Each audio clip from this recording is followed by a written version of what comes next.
maliban sa umagang ito, sa mga tuwid, kayo ay kompleto sa araw nito. At naman nakakatuwa yun. Okay, class, bago tayo magsimula sa ating panibagong aralina sa umagang ito, kamusta ang araw nyo?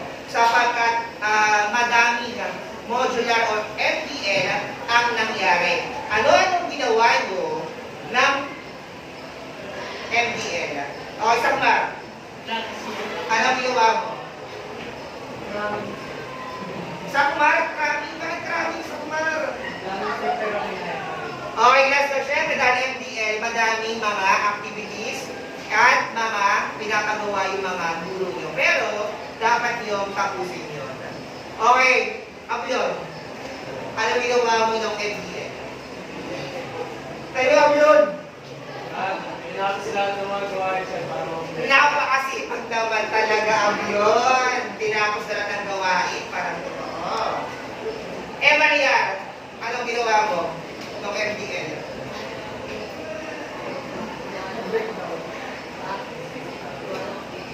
Class, wala ba sa inyo nagbakasyon? O kaya pumunta, nag-swimming? Okay, sino? Yes, Dulceras. Saan ka naman pumunta? Wala ka naman nag-basketball? Puro ba activities? Yes, Dulceras. Sa promenade, pinala ang aso. Okay, yes, Belen. Anong sport ang ginawa mo ng MDL? Okay, nag-swimming saan? Belen? Pag-iwan din, Belen?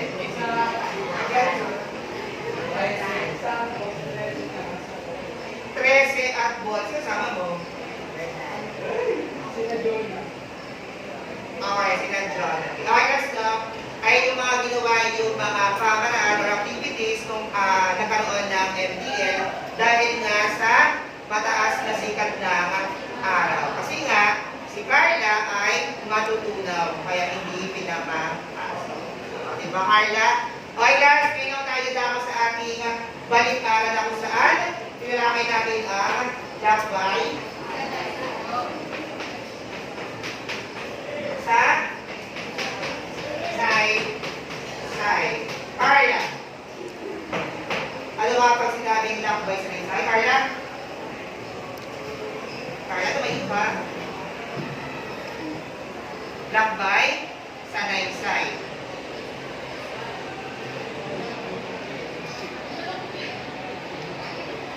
Carla, lakbay last sa right side equals, ano ba ang ginagawa kapag nagalakbay, Carla? Okay, mahusay, namamasyal. Ano na ba yung sa right side?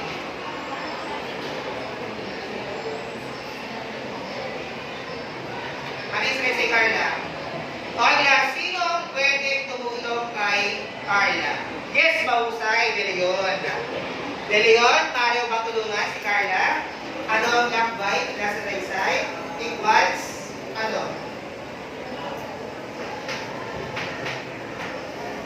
Ano yan, De Leon? De Leon, okay, sa English ay travel essay. Ano nga mahulugan ng lakbay sa right side at travel essay? Okay, sino ba? Yes, Daniel. Okay, mahusay, isinasalaysay ang paglalakbay. Then, Lisette, ano pa?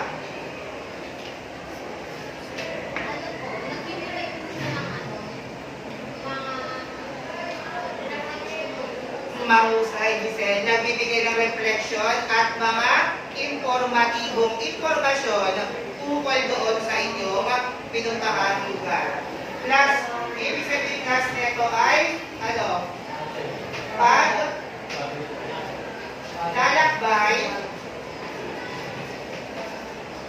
na may ano? Kalakip na reflection o kaya information. Okay, mahusay. Anong pagkakaiba ng turista at manlalakbay? Mahusay, Perlas. Napakahusay ng Perlas, utas na kamay. Anong pagkakaiba ng turista sa malalakbay? Perlas. Yung turista po, yung may specific sila ng pinagpuntahan. Yung malalakbay yung iba't ibang lugar yung pinagpuntahan. Turista, may specific na lugar na pinupuntahan. Pag malalakbay daw, may iba't ibang lugar na pinupuntahan. O, di ba, Perlas? Okay, Sakbar, yes. Kasi naman po sa maaaring yung mga lugar na pinupuntahan lang nila ay yung mga unlike po po sa malalakbay kaya yung mga lugar po na nila sikat or mga lugar na hindi pa napupuntahan. Pinupuntahan po nila para mas malawak po yung nila naman.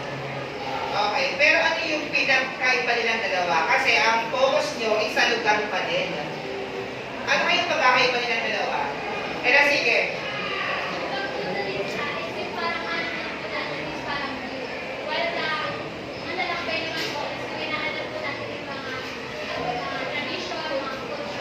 Napakahusay ni LSE talaga. Sige ako nito. Ano, basta ito nila ni LSE. Doon si Alas, ano kayong maaaring ilagdag? Sa sinabi ni LSE na ang turista daw ay mayroong life na mag-enjoy na sa lugar. At yung malalakbay is alamin kung anong meron sa lugar na yun. Anong kakantaro?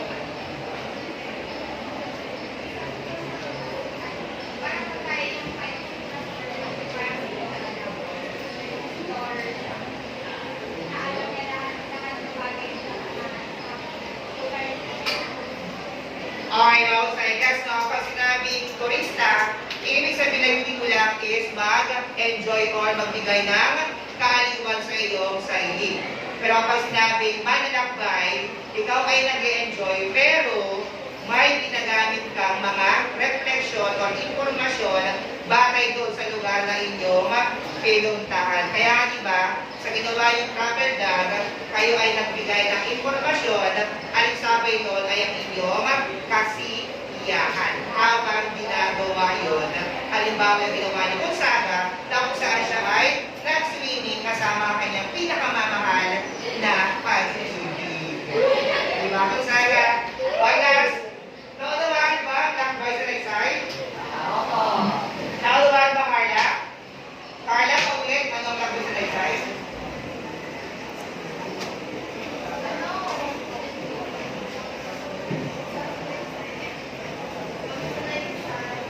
Na nagbibigay. Okay, very good, Carla. Na reflection at information. Muli, anong pagkakaiba ng turista at malalakbay? Padilla. Ibigay lang yung pinaka-key point. Turista po yung malalakbay po. Yung turista, may, ano, Yung turista po, ano po, para lang po yung, para yung gusto lang po nila parang ibang-ibang lang po. Pero yung malalakbay po, parang may inaaral po sila sa pupuntahan nila kahit okay, very good. Class, no? Yung previous lesson natin, nilakbay sa Naysay ngayon, ay mayroong kaugnayan sa ating panibagong aralin na kung saan, Bella, ano nga ba ang title ng ating panibagong aralin sa umagang ito? Patungkol sa pagsulat ng okay, pagsulat ng prosesyo, papel, na kung saan ibinigay kong takdang aralin sa pangkat 4 na magsagawa ng isang pagkulat tungkol sa posesyong papel. Ngayon, titawagan ko ang pangkat 4 na pumunta sa harapan para sa posesyong papel. At magpakilala.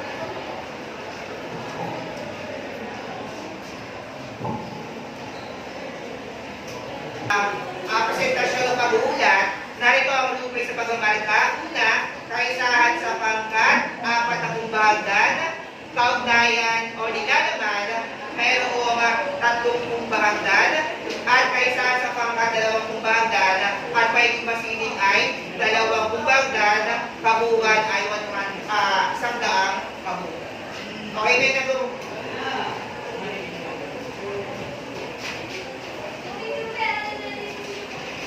Hindi naman ito tayo.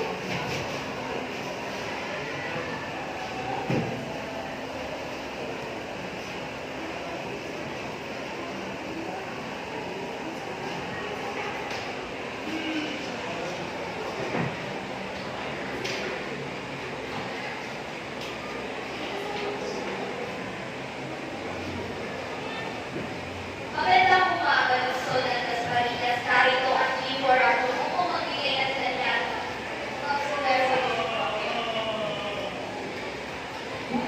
G4 at station detalyadong balita. Puro informasyon. Observation totoo. Tinginan ng bayan. Detalyadong G4 radyo. Sumasali pa po ito na ang live G4 radyo ang detalyadong pagkabalitan. Tutos sa pagkakayo. Alas 8 ng umaga. Magandang umaga. Mga kasama ito ang detalyadong pagkabalitan ng G4 radyo.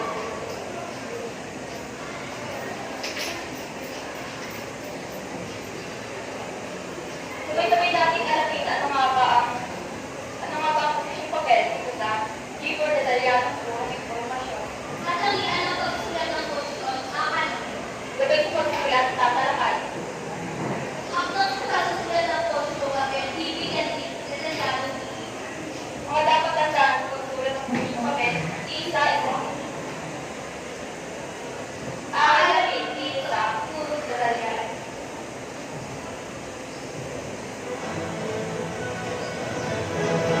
Para sa mga balita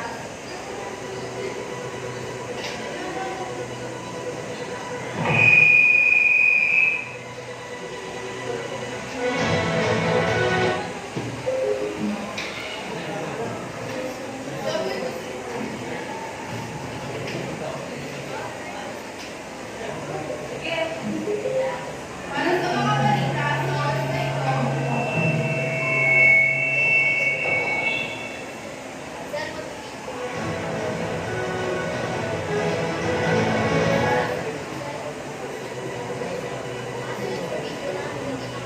Para sa mga balita sa oras na ito.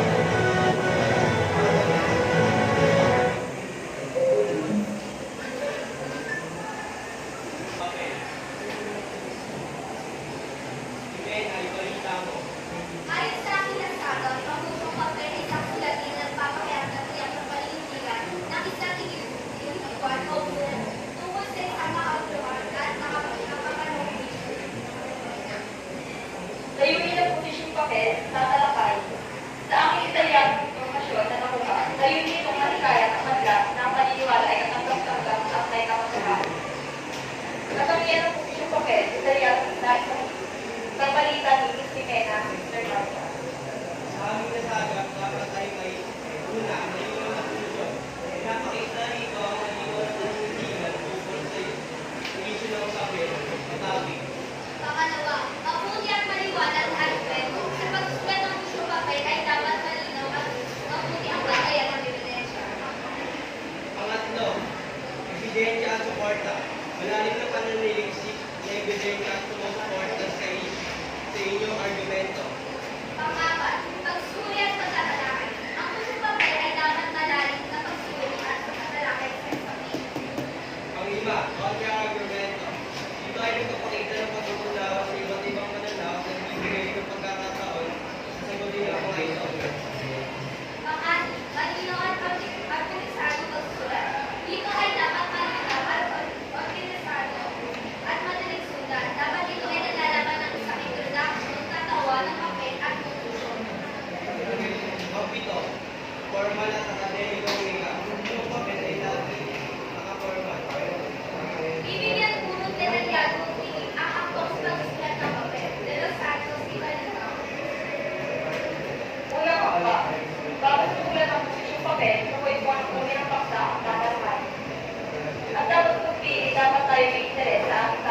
kung ano nga ba ang magiging opinion tungkol sa paksa.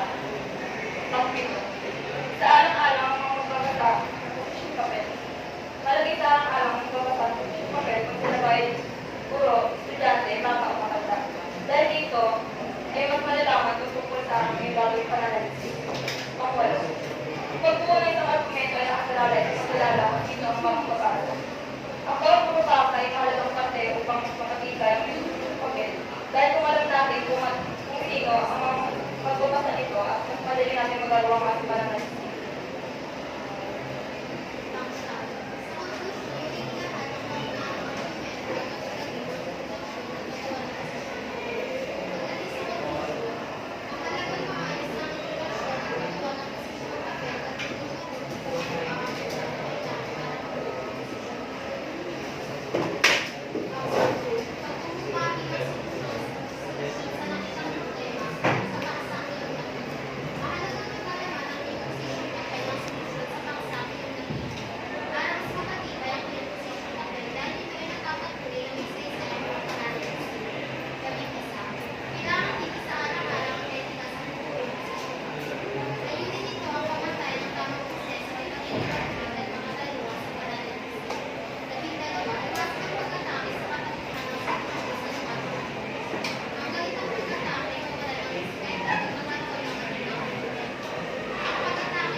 Gawin sa pagsulat ng posisyon papel, ibigay balita mo, ganda.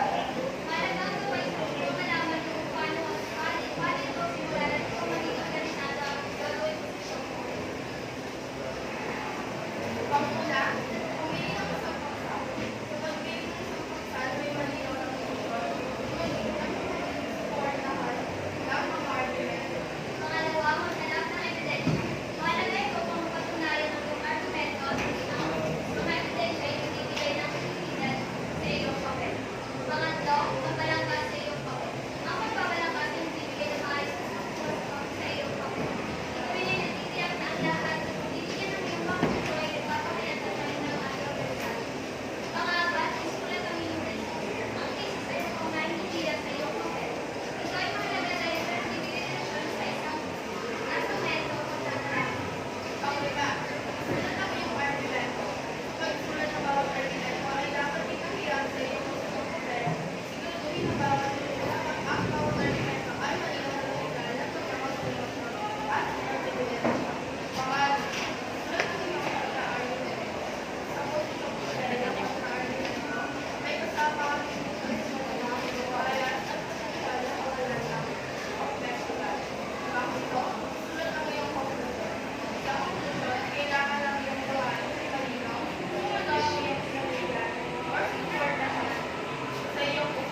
yan at alam mo, dito sa G4 Radio Station.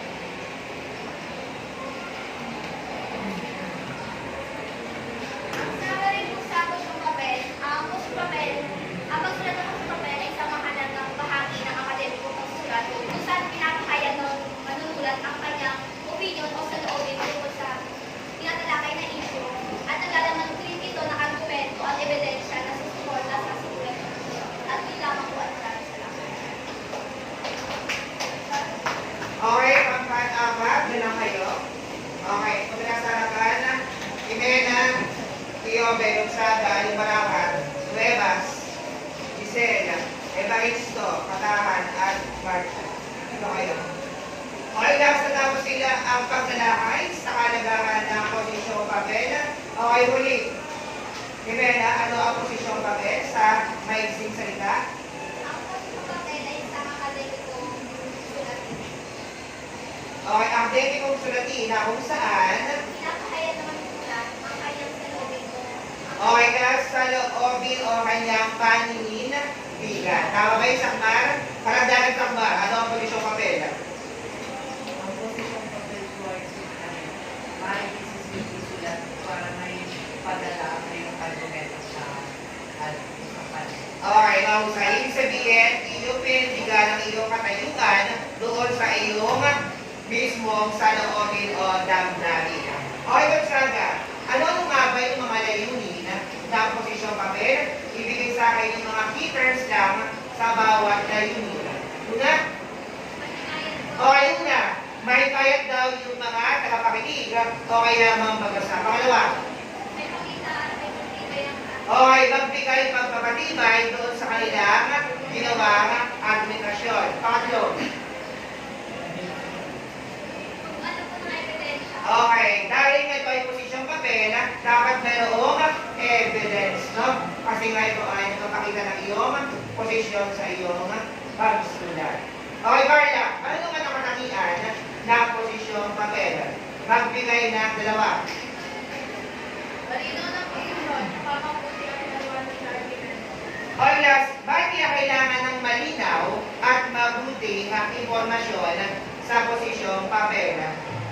De Leon, bakit kailangan ng malinawan at ng isang kaisa sa posisyong papel?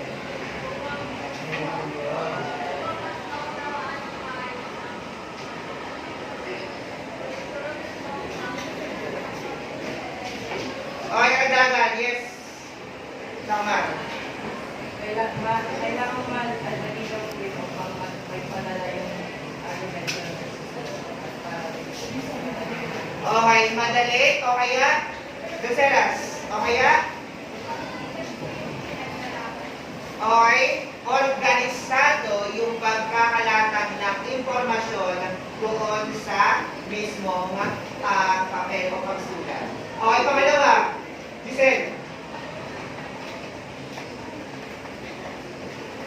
Giselle po.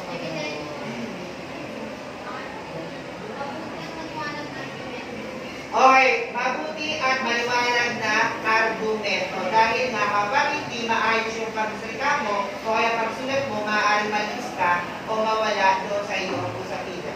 Pangatlo, Evaristo. Okay, hindi rin no? Paglalagay ng ebidensya support na doon sa iyong pagsulat at pang-apat, maniwala ka.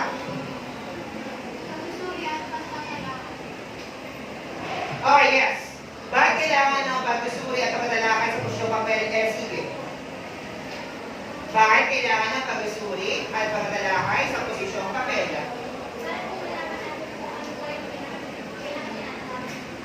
Okay, ang kanya paninindigan. Okay, mahusay. At bilang lima, bakit mayroong kontra-argumento? Okay, kapag-ulat, bakit kailangan ng kontra-argumento sa posisyong papel? Kasi nga, the word itself, posisyong papel, yes, Giselle, Parang pinapakinggan mo po yung ano sa loob ng ibang tao. ibang tao. Kontra-argumento, ibang tao. Ay hindi po, pag tinawag sa mga ibang madalaw or perspective ng mga ano, tungkol dito sa isang ano.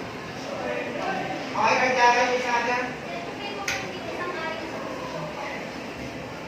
Kasi nga, nais mong panindigan o yung katayuan mo, ilalagay mo doon sa kanilang sa loobin o damdamin. Kaya nagkakaroon ng kontra-argumento.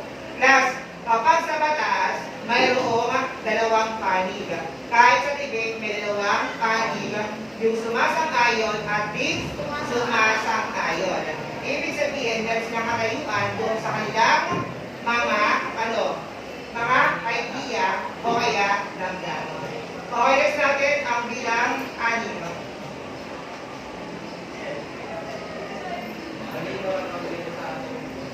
Ayun, ibig sabihin, merong kaayusan. Paano ba sinusulat ang posisyong papel? Meron din bang simula, gitna at wakas? O direktibo ang paraan ng pagsulat, Tumena?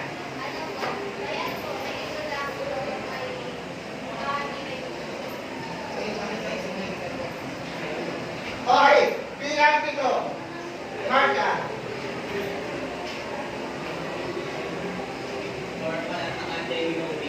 Okay, guys, ang posisyong papel ay formal at hindi ito di formal. Ibig sabihin, maayos yung pagkakalarag ng mga salita at mga usapan. At sunod naman dyan yung merong revision sa pagsusuri ng isang posisyong papel. Okay, ano nga ba yung mga dapat tandaan sa pagsulat ng posisyong papel o behero? Ano ang mga dapat tandaan sa pagsulat ng posisyong papel o behero? Okay, magpasya ng malinaw na posisyon. Kasi nga, kapag iba-iba yung posisyon mo, ibig sabihin, lumilitis ka sa mismong focus na gusto mong gawin. Kaya kailangan magpasya at malinaw ang iyong posisyon. Pangalawa, David. Ano ang mga dapat tandaan sa pagsulat ng posisyong papel?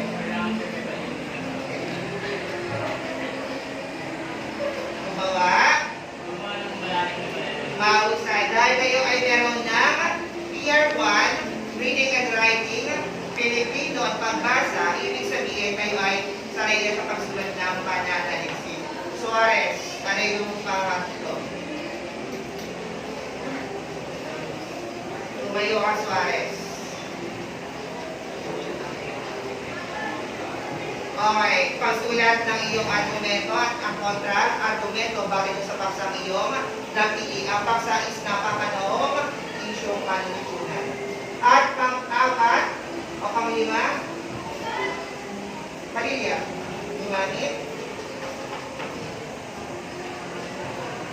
gumamit ng formal at academic. At Academic po. i-revise Revise at i-edit ang iyong papel. at panghuli. Sa alang-alang ang iyong papel. Okay, mahusay. No, dapat pa rin na kabilang yung mga mambabasa o yung mga audience doon sa iyong posisyon. Kasi nga, at the end, tayo din yung may kailangan doon sa inyong pagsulat. No? Kaya may iba't ibang uri ng pagsulat, no? Pananaliksik, research, my term paper. Ano yung term papers Tagalog? Ano ang term papers Tagalog? Ano ang term paper sa Tagalog?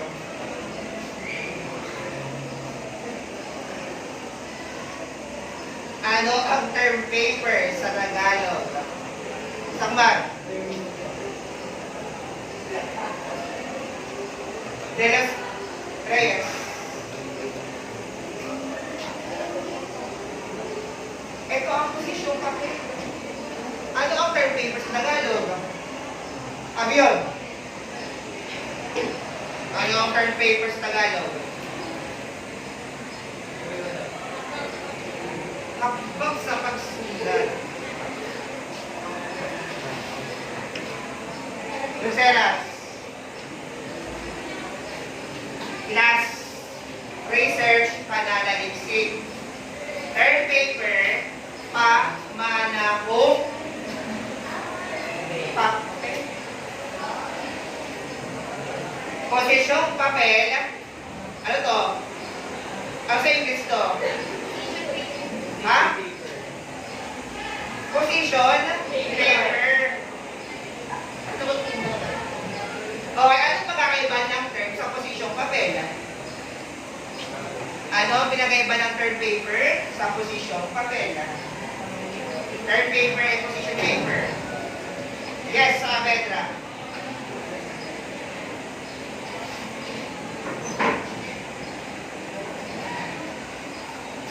Ano ang pagkakaiba ng term sa posisyon?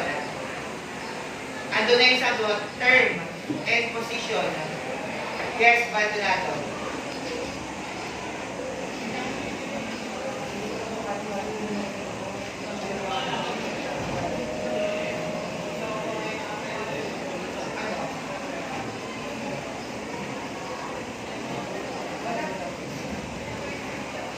Gonzaga, anong pagkakaiba ng term sa posisyon?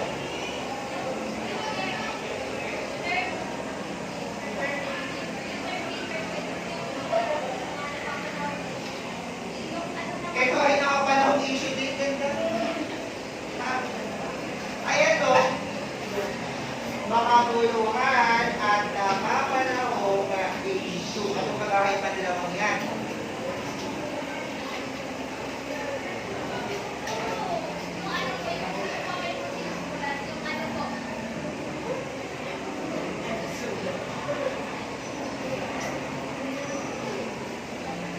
Okay, taas na kami si Cubero. Cubero, ano yun? Sinasabi ko dyan? Ano ang term paper at posisyon papel? Ang Cubero?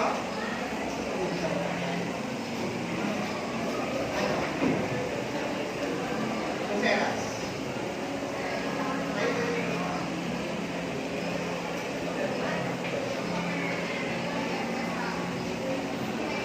Oo, ano yung term?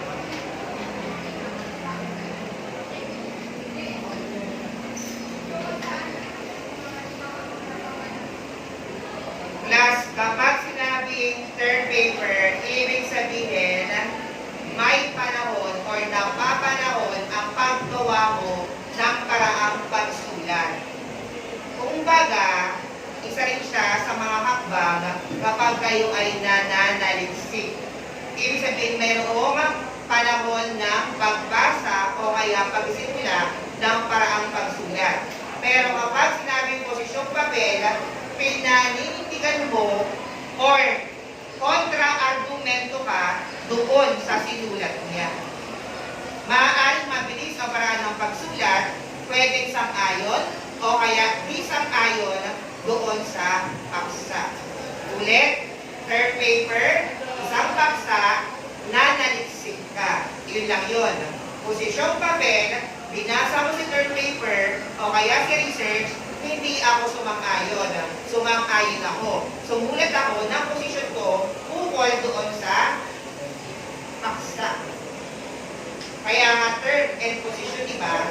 Posisyon, naninindigan. Term is mayroong panahon lamang. Nakuha? Okay. Class natin ay hakbang sa pagsulat. Pag na yan, kasi nga, alam niyo naman gumawa ng pagsulat. Okay, group 2 ay makataman. Sipo na kayo.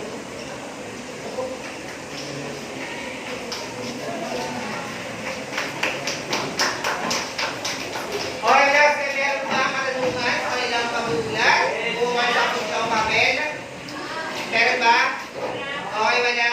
Okay, kumuha ng isang ayan na, buong papel. Okay, doon tayo sa localization. Class, bukod sa Pilipino sa Pilingarang, saan nyo pa pwedeng iugnay ang posisyong papel sa ibang asignatura? Kemena?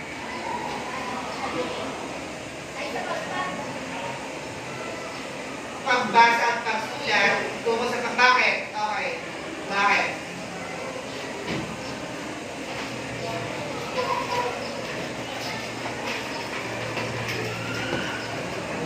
Okay, Kemena. Bakit ito ay naiugnay mo sa paksa natin sa posisyong papel? Kasi ko, Kemena. Oh. Saan? Sa paano paraan? Sambar, tulungan mo ng sambar. Sambar.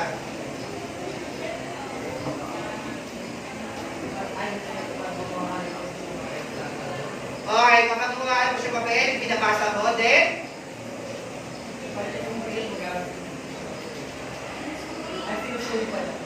pagsusuri, at syempre sa pagsusuri merong pana na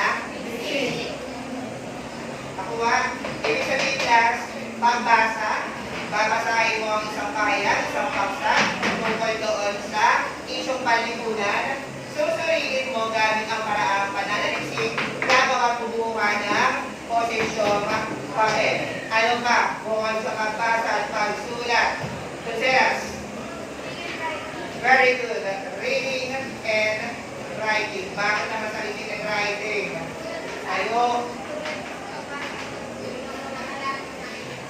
Ano ang pagkakaiba ng pagbasa sa reading and writing?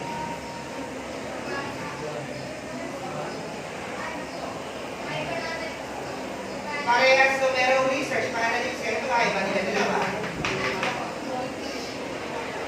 Yes, pausay. Ang paraan o gamit ng pagkakasulat is wikang Pilipino. Ito naman ay wikang Ingles. Nakuha? Ano pa? Bukod sa pagbasa at writing. Marcia. Okay. VR1. Viper 1. Bakit? Practical research 1. Sige.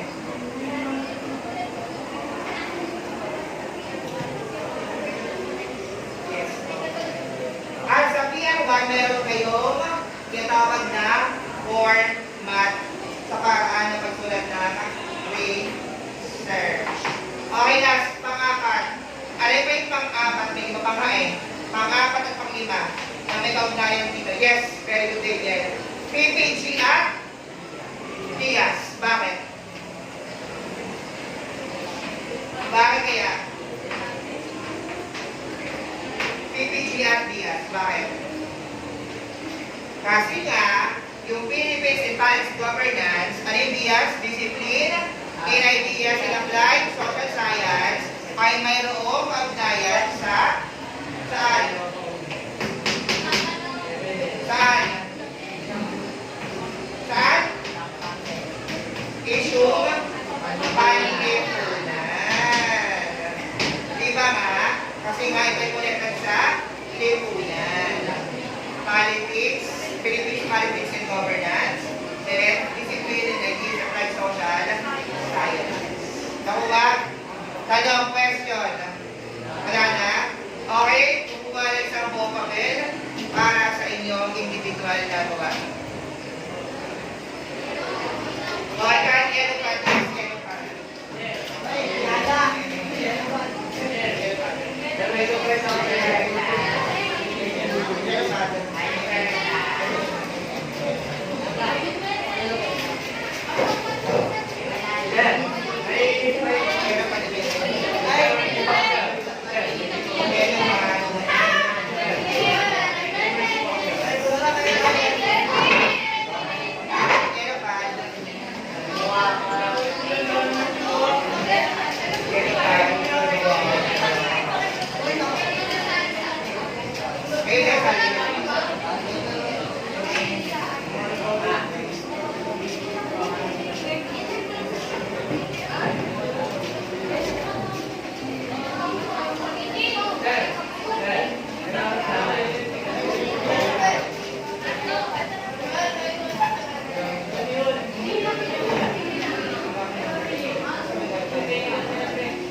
Okay, class, nakinig sa panunod. Ano? Here, bluran. Muna. Okay, ulit. Class, gamit ang hakbang sa pagsulat na posisyong papel. Kayo ay merong kalayaang mamili ng inyong paksa. Class, ang sabi ng mga isyong panlipunan, magbigay nga ng mga isyong panlipunan na pwedeng piliin. Yes, bulak dyan. Nang? Akala ko na.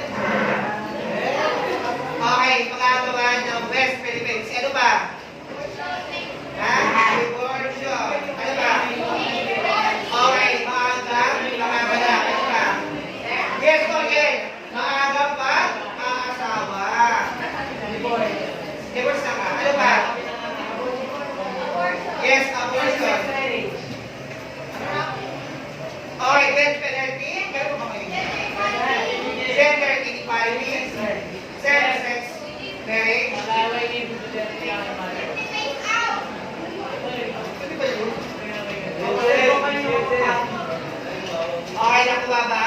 Last, gahan sinabi naman ang ulat, paano yung paraan ng pagsulat ng posisyong papel? Mayroong panimula, mayroong gitna at resolution doon sa inyong pahayagan. Okay, magbibigay ako ng 5 minuto para tapusin nyo ang inyong pagsulat. Okay, pagsulat na 5 minuto.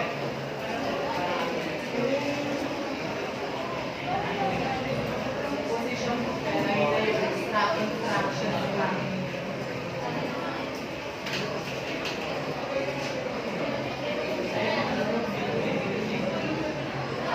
Okay, patingin nga ulit ka, patingin.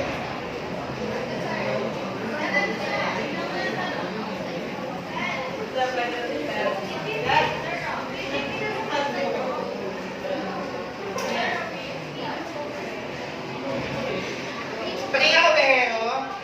Ang galing naman yung Behero talaga, oh. Ang kayo ng pinipaksa ay patungkol sa same-sex marriage.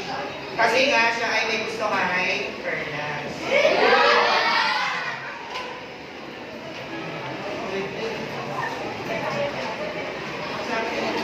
Dilayon, dilayon, dilayon. Ayun naman, dilayon.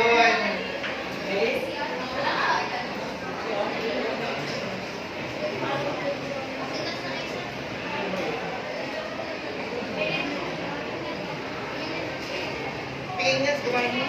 Ang galing naman yung Ohio talaga.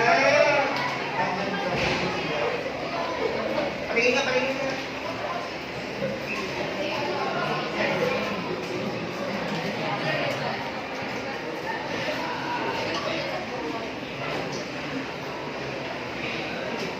Bebas! Bakit wala ka pa, Bebas?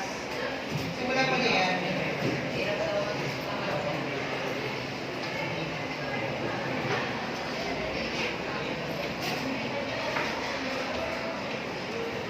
Okay, 2 minuto.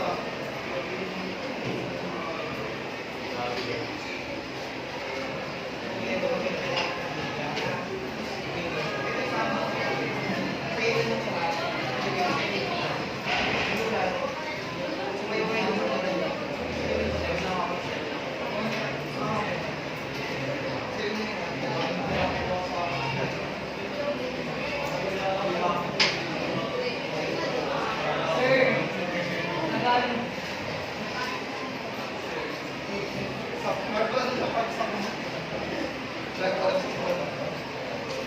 Ang galing naman ni Carla. Carla, ano pati mo, Carla?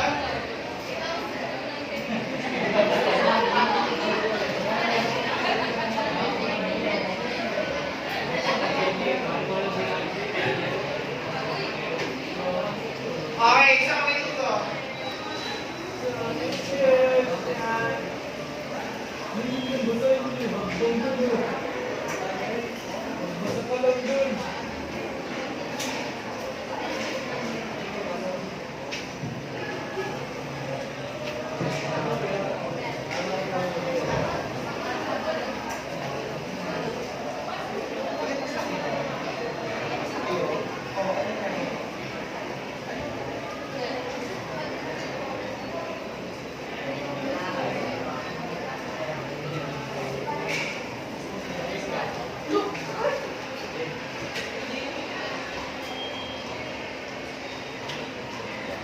Ayos, paipasa ang inyong papel sa harapan. Ay, hindi ba tapos Carla? Sige, iyan ito kakataon si Carla na po sa inyong pagsulat.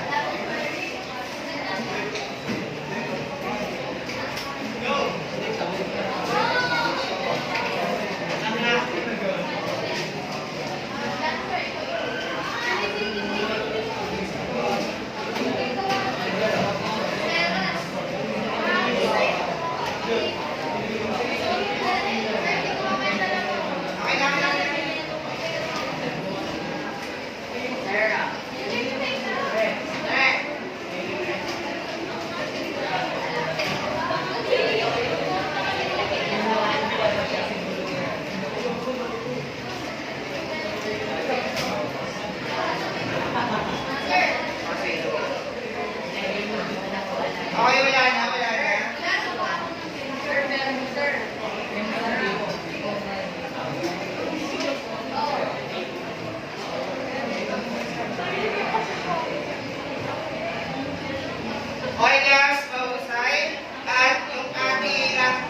inyong ginawang pagsulat ay ibabahagi sa susunod na araw. Okay, last bago tayo magtapos sa umaga ito. Okay, ibigay na muli sa akin ang kahalagahan ng pagsulat ng posisyong papel. Ibigay sa akin, Timbas. Bakit mahalaga ang pagsulat ng posisyong papel? Timbas? Kayo, Timbas?